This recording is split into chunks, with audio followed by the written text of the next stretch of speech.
जय हिंद यारो। आपका एक बार फिर से स्वागत है आपके अपने YouTube चैनल एग्जाम अफेयर्स में, जहां आज हम पढ़ने जा रहे हैं सम एप्लीकेशंस ऑफ ट्रिग्नोमेट्री। आपने 8वें चैप्टर में 10th क्लास की ये जरूर पढ़ा होगा कि इंट्रोडक्शन टू ट्रिग्नोमेट्री, यानी वहां पे सिर्फ इंट्रोडक्टरी पार्ट दिया हुआ है।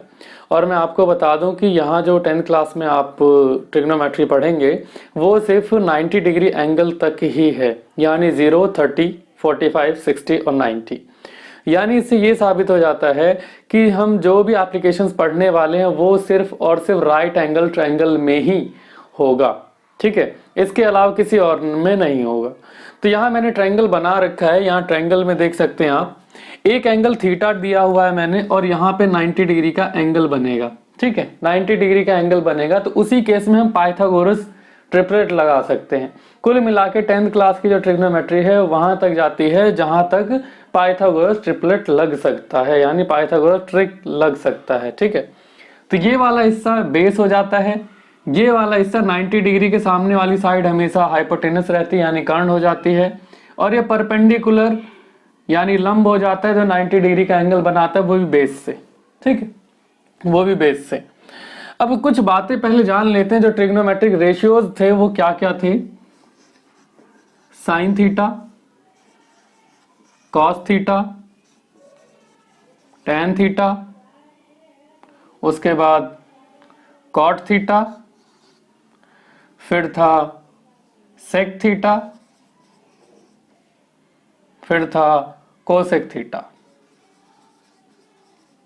ठीक। ये ट्रिग्नोमेट्रिक रेशियोज थे। तो हमने इन्हें याद करने की बहुत अच्छी एक ट्रिक भी याद कर रखी थी। वो क्या था?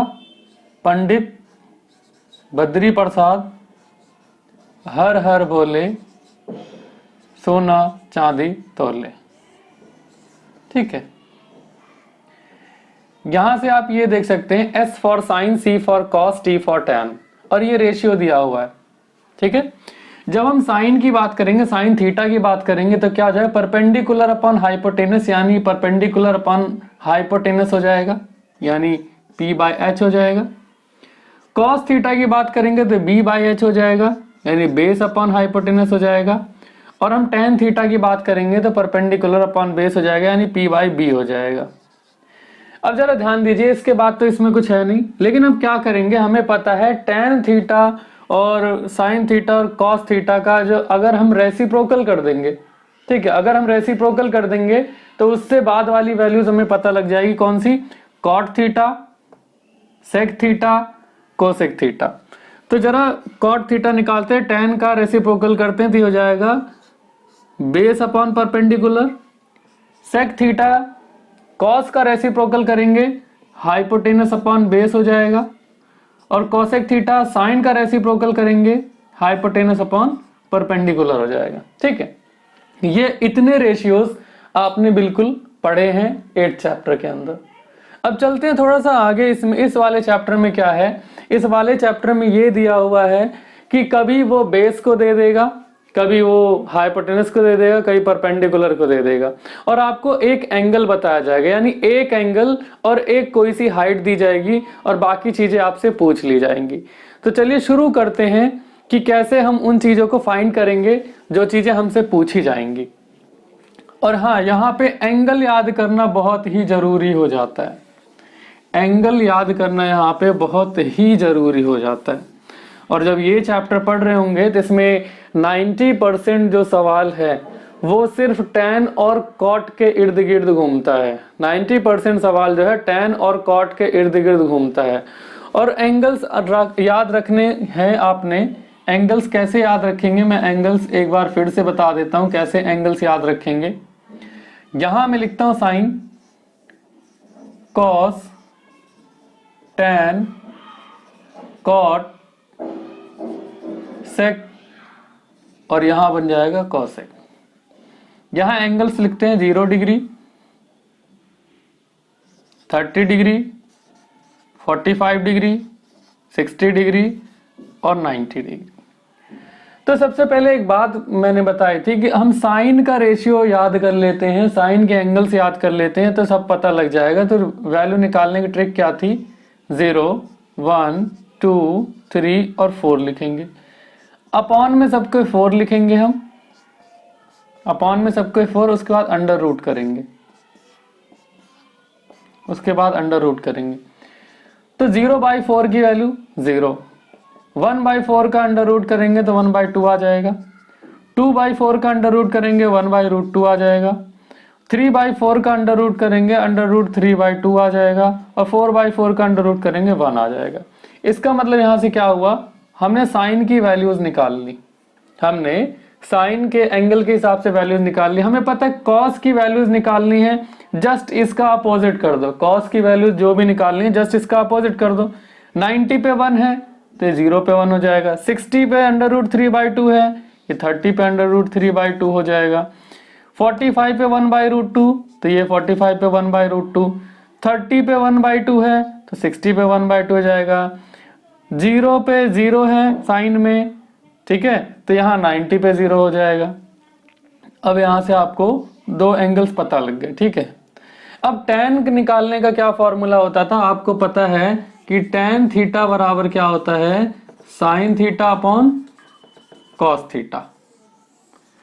यानी अगर tan 0 की वैल्यू निकालनी है, sin अपॉन cos यानी 0/1 ये हो जाएगा 0, ठीक है।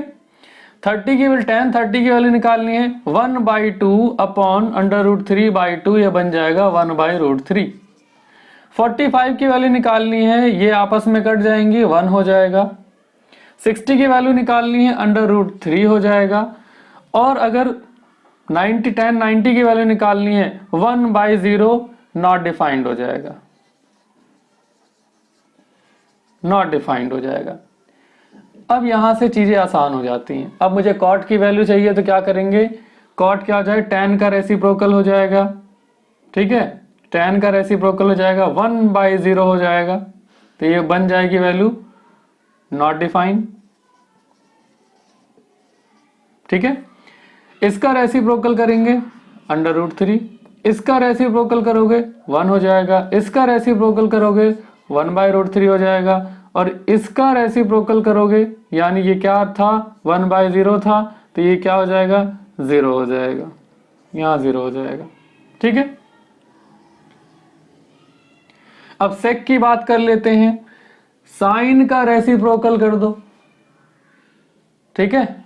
सेक की बात करेंगे तो कॉस का रेसिप्रोकल कर दो, इसका रेसिप्रोकल करोगे 1/1 1 हो जाएगा, इसका रेसिप्रोकल करोगे 2/√3, इसका रेसिप्रोकल करोगे √2, इसका रेसिप्रोकल करोगे 2 हो जाएगा, इसका रेसिप्रोकल करोगे कितना हो जाएगा, इसका रेसिप्रोकल करोगे कितना हो जाएगा, नॉट डिफाइंड। चलते हैं कॉसेक पे।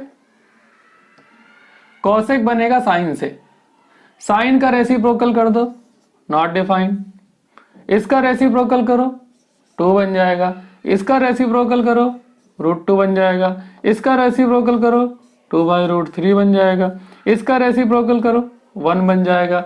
यहां मैंने आपको सारे के सारे एंगल्स बता दिए जो कि क्वेश्चन में पूछे जाने हैं, ठीक है।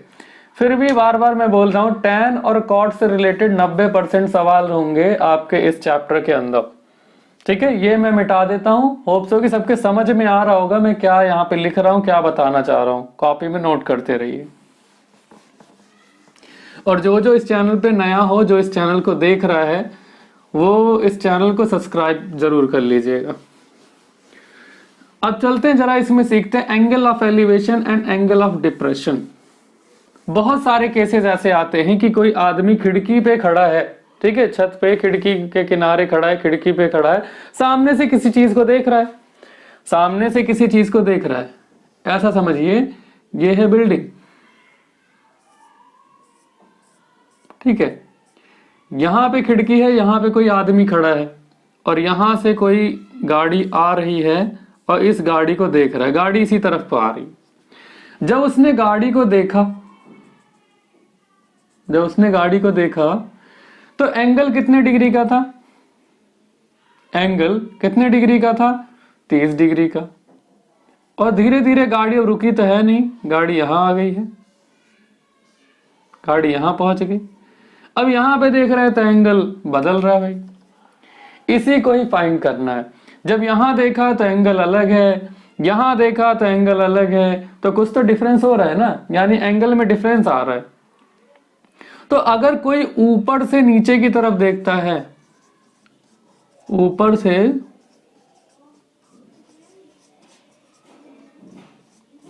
से नीचे की ओर, इसका मतलब ये जो एंगल बने नीचे की तरफ देख रहे हो तो डिप्रेशन हो रहा है,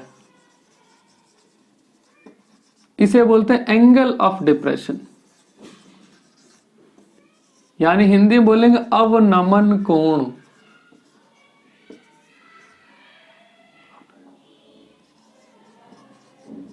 ठीक है, अवनमन कोण बनेगा, यानी ऊपर से नीचे की तरफ देख रहा है। एक सिचुएशन ये है, लेकिन एक सिचुएशन और भी हो सकती है ना।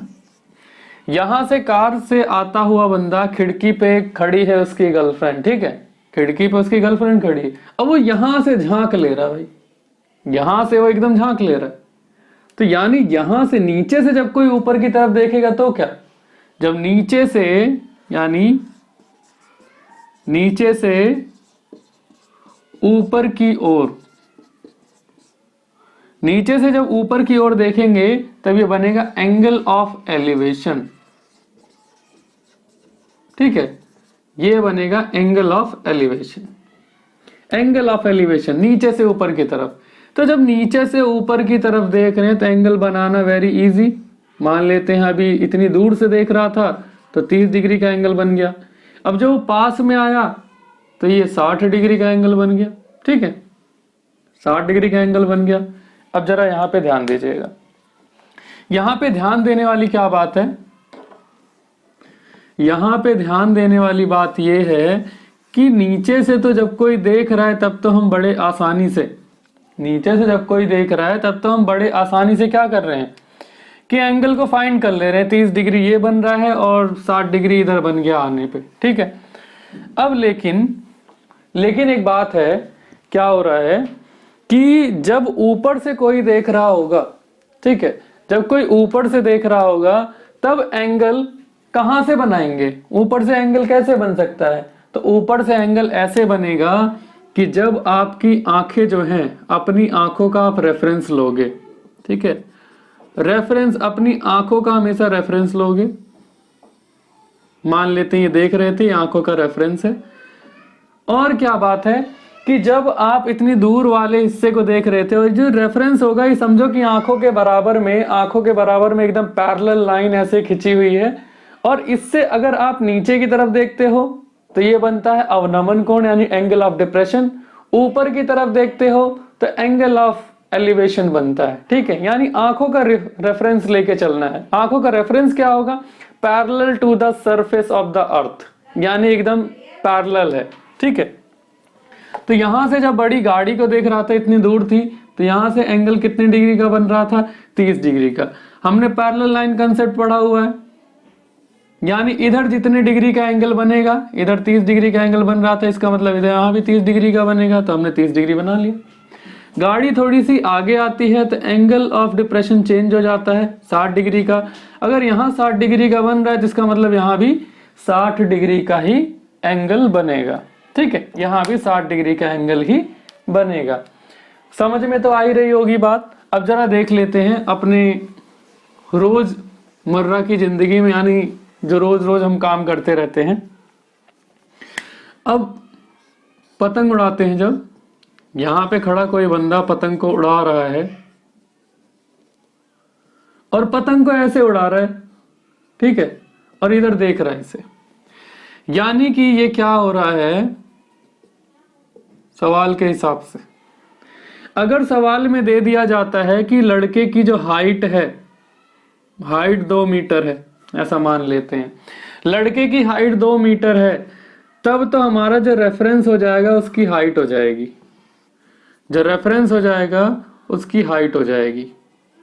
ठीक है, अब जो रेफरेंस हो गया वो क्या होगी, उसकी हाइट हो गई। अब बोल रहा है कि उस लड़के की हाइट 2 मीटर है और वो लड़का आंखें उठा करके, जब भी मैंने बोला आंखें उठा करके बात करेगा, आंखें उठा करके देखेगा, तो हमेशा एंगल ऑफ एलिवेशन बनेगा। ठीक है, एंगल ऑफ एलिवेशन बनेगा। एक पतंग को उड़ा रहा है और ऊपर की तरफ देख रहा है, और तो एंगल बनता है 45 डिग्री का। ठीक है, एंगल बनता है 45 डिग्री का। और आपको क्या बोला जाएगा कि आपने करना क्या है, आपने ये हाइट पता करनी है कि पतंग कितनी ऊंचाई पे उड़ रहा है, हाइट पता करनी है। ठीक है, तो आप सॉल्व करने के लिए करेंगे क्या, यहाँ 2 मीटर बच्चे की हाइट है, यानी 2 मीटर तक तो यहाँ भी हाइट रही होगी। ठीक है, 2 मीटर यहाँ तक की हाइट रही होगी, और ट्रायंगल यहाँ पे बन रहा है, यानी लड़का अगर यहाँ से देखा जाए इस पतंग की हाइट से तो x दूरी पे खड़ा है, और ये भी एक पैरेलल लाइन है, तो ये भी x दूरी पे ही होगा ना, दोनों पैरेलल लाइन है, x दूरी पे ही होगा। अब यहाँ से काम अपना शुरू हो जाता है, हमारा काम यहीं से शुरू हो जाता है कि हमें एंगल फाइंड करना है, और ये है परपेंडिकुलर, ये है बेस। तो आपको अच्छे से पता होगा tan के केस में आता है परपेंडिकुलर बाय बेस 45 डिग्री। ठीक है, फॉर tan 45 लगाया हमने, परपेंडिकुलर अपॉन बेस यानी h बाई एक्स लिखा, tan 45 की वैल्यू 1 होती है, h बाई एक्स लिखा, आपस में क्रॉस मल्टीप्लाई कर दिया तो x बराबर h बन गया, x बराबर h बन गया। यानी जितनी दूरी से पतंग हाइट पे है परपेंडिकुलरली सरफेस से, उतनी ही दूरी से ये पतंग उड़ा रहा है। ठीक है, तो ये वाली जो हाइट है, ये तो ये हाइट आई है कि बच्चे के सर के ऊपर से, यहाँ जो भी हाइट अगर हम स्पेशली निकालेंगे, हाइट की बात करेंगे, पतंग कितनी ऊंचाई पे उड़ रहा है, तो ये क्या हो जाएगा h + 2 मीटर, यानी जो भी आंसर आएगा उसमें 2 मीटर का एडिशन हो जाएगा। ठीक है, आशा करता हूं सबके समझ में आ गया होगा मैं क्या बताना चाह रहा था। एंगल ऑफ एलिवेशन का मतलब जब आप अपनी आंखें उठा करके देख रहे हैं, और एंगल ऑफ डिप्रेशन जब आप किसी को नीचे की तरफ देख रहे हैं, तो एंगल में चेंजेस आते हैं। ठीक है, तो इतनी सी बात थी, और ये चैप्टर बहुत ही आसान है, इसके सॉल्यूशंस हो सके तो मैं नेक्स्ट वीडियो में लेके आऊंगा। जय हिंद, जय भारत।